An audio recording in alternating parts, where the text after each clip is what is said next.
આજે અમે અત્યારે અહીંયા આ રાજપીપળાની જિલ્લા અદાલતની બહાર ઊભા છીએ. માનનીય ધારાસભ્ય શ્રી ચૈતરભાઈ વસાવાને પોલીસ દ્વારા અત્યારે અહીંયા કોર્ટમાં રજૂ કરવામાં આવ્યા હતા. પોલીસે અમારા હાથમાં છે 5 દિવસની રિમાન્ડ અરજી કોર્ટને આપી અને વિવિધ પ્રકારના 14 જેટલા મુદ્દાઓ લખ્યા. આ મુદ્દો, તે મુદ્દો, ફલાણો મુદ્દો, અને 14 મુદ્દા આધારે પોલીસે 5 દિવસના રિમાન્ડ માંગવાની અરજી આપી. આ અરજી સામે અમારા બધા વકીલોએ સંયુક્ત રીતે, જેમાં હું હતો, મારા જોશી સાહેબ હતા અને અન્ય એક સાહેબ હતા, ત્રણેય વકીલશ્રીઓએ સંયુક્ત રીતે દલીલ કરી અને આ રિમાન્ડ અરજી જે છે પોલીસની એ નામંજૂર કરવામાં આવી છે. આ આખી ઘટના જો જોઈએ, કેમ કે હવે મેં એફઆઈઆર વાંચી છે, આ રિમાન્ડ રિપોર્ટ મારા હાથમાં છે, મેં દલીલો સાંભળી છે. આ આખી ઘટના ફરિયાદીએ લખાવ્યા પ્રમાણે બની તો નથી જ, આવું કંઈ બન્યું નથી, ઉપજાવી કાઢેલી વાત છે. પણ ધારો કે કદાચ દલીલ ખાતર એમ માની લઈએ કે ઘટના સાચી બની છે, તો પણ શું બની છે કે એક સરકારી મીટિંગ છે તાલુકા પંચાયતની કચેરીમાં, એમાં પ્રાંત અધિકારી બેઠા છે, તાલુકા પંચાયત પ્રમુખ બેઠા છે, ધારાસભ્ય બેઠા છે, બીજા અધિકારીઓ બેઠા છે. સામાન્ય ચર્ચા થાય છે, બોલાચાલી થાય છે, ફરિયાદીના કહેવા પ્રમાણે ગાળાગાળી થાય છે અને ફરિયાદીના કહેવા પ્રમાણે પ્રાંત અધિકારીના ટેબલ ઉપર એક પાણીનો ગ્લાસ પડ્યો હતો, એ ગ્લાસ લઈ અને છૂટ્ટો ફેંકીને ફરિયાદીને માર્યો. ફરિયાદીએ એફઆઈઆરમાં લખાવ્યા પ્રમાણે જ્યારે એ ગ્લાસ છૂટ્ટો ફેંક્યો ત્યારે ફરિયાદી જે હતા એના માથા ઉપર પોલીસે આમ આડો હાથ રાખી દીધો, એટલે ફરિયાદીને ગ્લાસ વાગ્યો નથી, આવું એફઆઈઆરમાં લખ્યું. હવે આ આખી ઘટનાને સાચી માની લઈએ તો આમાં જાનથી મારી નાખવાની કલમ ક્યાં આવી? છૂટ્ટો ગ્લાસ માર્યો, એ ગ્લાસ કોઈને વાગ્યો જ નથી, તો આમાં માણસની મરી જવાની સંભાવના ક્યાં આવી? 307 એટલે કે નવી કલમ એની જે છે 109(1) કાઉન્સમાં એ જાનથી મારી નાખવાની કોશિશ કરવાનો ગુનો છે. પણ છૂટો ગ્લાસ માર્યો અને વાગ્યો કોઈને નથી, તો જાનથી કેમ મરશે માણસ? અને મરવાનો નથી, મરવાની કલમ કેવી? આમ છતાંય કારણ વગરનું ખોટી રીતે ચૈતરભાઈ ઉપર ગંભીર પ્રકારની કલમો લગાડવામાં આવી, જેથી કરીને એમને લાંબો સમય સુધી અદાલતની અને કાયદાની પ્રક્રિયામાં ફસાવી શકાય, છાપાઓની હેડલાઇન મેનેજ કરી એને બદનામ કરી શકાય, પોલીસ સ્ટેશનોમાં ગોંધી રાખી અને એમની ઉપર માનસિક ત્રાસ વર્તાવી શકાય. આવો કરવાના માટે થઈ અને એમની ઉપર ખોટી રીતે ગંભીર કલમો લગાવવામાં આવી. હકીકત તો એ છે કે ચૈતર વસાવા જ્યારથી ચૂંટણી જીત્યા છે ત્યારથી માત્ર આદિવાસી સમાજ નહીં, ગુજરાતભરના યુવાનો માટે, મહિલાઓ માટે સતત અવાજ ઉઠાવે છે. વિધાનસભાથી લઈ સડક સુધી જ્યાં બોલવું પડે, જે રીતે બોલવું પડે એ રીતે બોલી અને લોકોને જગાડવાનું કામ ચૈતરભાઈ વસાવા કરી રહ્યા છે.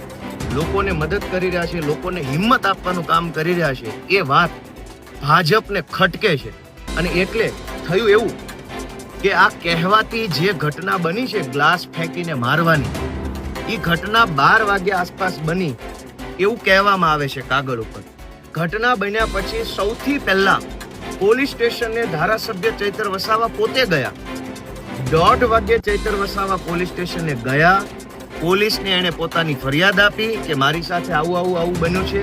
પોલીસે ફરિયાદ અરજીના સ્વરૂપમાં લખી લીધી, પણ એફઆઈઆર ન કરી અને ચૈતર વસાવાને એરેસ્ટ કરીને બેસાડી દીધા. જે માણસ પહેલો એફઆઈઆર લખાવા ગયો એને પોલીસે પકડી લીધા અને સાંજના 6 વાગ્યે એફઆઈઆર થઈ. આ જે ગ્લાસ ફેંકવાની ઘટના છે એની એફઆઈઆર સાંજે 6 વાગ્યે થઈ. ચૈતર વસાવાને 1:30 વાગ્યે પોલીસે પકડી લીધેલા. ઓન પેપર એની એરેસ્ટ સાંજના 7 વાગ્યે બતાવવામાં આવી. અને આ બધું જ કોના ઈશારે થયું? ભાજપવાળાના ઈશારે. ચૈતર વસાવાએ પોતે ફરિયાદ આપી છે પોલીસમાં, એની ઉપર તો એફઆઈઆર નથી લખાણી. અને એનાથી વિશેષ કે હું જ્યારે અહીંયા વકીલ તરીકે આવ્યો તો પહેલા તો મને પોલીસ સ્ટેશને મળવાનો જ આવવા દીધો. મેં પોલીસને કીધું કે હું વકીલ છું.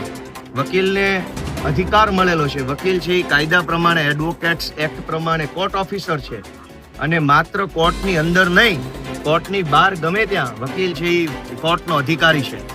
વકીલને રોકી શકાય નહીં.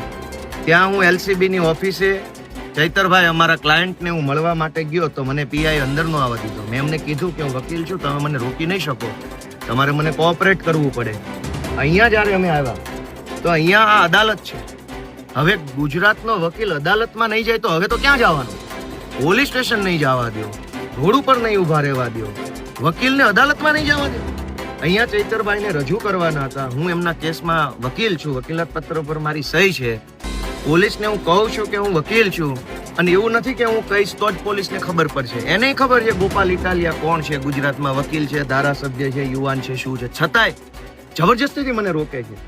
અને જ્યારે મેં એમ કીધું કે આ ભાજપની અદાલત નથી, આ કાયદાની અદાલત છે, આમાં જવાનો મને હક છે, તો ત્યાર પછી ઉપર ફોન કરીને જે ભાજપ વાળાની પાસેથી પરમિશન લીધી હોય રામ જાણે, પછી મને જવા દીધો.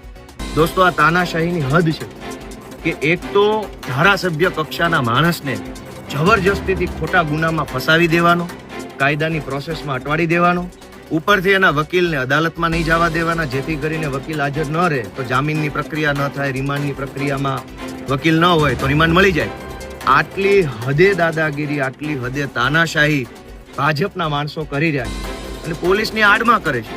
પોલીસ તંત્રની અમારી વિનંતી છે કે તમારું શોષણ થઈ રહ્યું છે ભાઈ. ભાજપની સરકાર પોલીસ તંત્રનું શોષણ કરે એટલું તો કોઈનું નથી, તો શા માટે ભાજપની આવી રીતે આપણે કામગીરી કરવી જોઈએ? આજે આ રિમાન્ડ અરજીમાંથી હું 2-3 વાત વાંચી સંભળાવું તમને કે પોલીસે જે રિમાન્ડ અરજી મૂકી છે એમાં એને પહેલા નંબરનો મુદ્દો એવો લખ્યો છે કે ચૈતર વસાવાએ કાચના વજનદાર ગ્લાસ વડે મારી નાખવાના ઈરાદે આ કામના ફરિયાદીને છૂટ્ટો મારેલ છે. જે કાચનો મજબૂત ગ્લાસ, આ વાક્ય શું કહે છે કે કાચનો વજનદાર ગ્લાસ વડે મારી નાખવાના ઈરાદે. પહેલી વાત તો ગ્લાસ હોય, વજનદાર ન હોય. એ કઈ થોડું કઈ રીંગણા જોખવા માટે લઈ આવ્યા હતા વજનદાર હોય? એ પાણી પીવાનો ગ્લાસ છે. દુનિયાના કોઈ પણ દેશમાં પાણી પીવાના ગ્લાસનું વજન કેટલું હોય? 50 ગ્રામ, 100 ગ્રામ, 70 ગ્રામ કેટલું હોય? કાચનો ગ્લાસ હોય 80 ગ્રામ વજન હોય, કેટલું હોય? છતાંય પોલીસે એવો શબ્દ ભાજપના કહેવાથી વાપરો કે કાચના વજનદાર ગ્લાસ વડે મારી નાખવાના ઈરાદે આ કામના ફરિયાદીને છૂટ્ટો મારેલ હોય. કોઈને ગ્લાસ છૂટ્ટો મારો તો મરી જાય એવું ભારતના ઇતિહાસમાં આપણે તો સાંભળ્યું નથી. ગ્લાસ મારવાથી કોણ મરી જાય? ગ્લાસ મારવાથી માણસ જાનથી મરી જાય. પોલીસને એવું લાગતું નથી કે હાસ્યાસ્પદ વાત લખીને આપણે અદાલતમાં જઈ રહ્યા છીએ, પણ એમાં ભાજપ વાળા કે એટલે લખી નાખે કાચનો મજબૂત ગ્લાસ. એટલે કેવો મજબૂત, એટલે કેવો ગ્લાસ આવે? તમે સમજો કે આખી એફઆઈઆર માં ગ્લાસ, કાચનો ગ્લાસ, મજબૂત ગ્લાસ, વજનદાર ગ્લાસ, સ્ટીલનો ગ્લાસ, આવું જ લખ્યું. અવડા મોટા. અને હા, ગુજરાતમાં જયારે સરકાર જ બુટલેગરોના હાથમાં હોય તો એને ગ્લાસ તો દેખાવાના છે. બુટલેગરોને તો ગ્લાસ જ દેખાવાના છે. બીજો વાક્ય વાંચીએ આપણે. બીજો એને પોલીસમાં જે લખેલું છે, તમે વિચારો કે હાલના કામના આરોપીએ એટલે કે ચૈતરભાઈ વસાવાએ પ્રાંત સાહેબની ઓફિસમાં ચાલુ મીટિંગમાં આવું કૃત્ય કરેલ છે. જેથી કોઈ આગોતરું આયોજન કરીને આ કૃત્ય કરવાની કોઈ રણનીતિ છે કે કેમ? હવે આગોતરું આયોજન જ જો મારી નાખવાનું કર્યું હોય તો ગ્લાસ મારે, છરો મારે? પોલીસ હજુ એ જાણવા માંગે છે, અદાલતમાં એવું લખીને આપે છે કે આ મારી કાચનો ગ્લાસ ફેંકીને મારી નાખવાની ઘટના કઈ આગોતરું આયોજન હતું?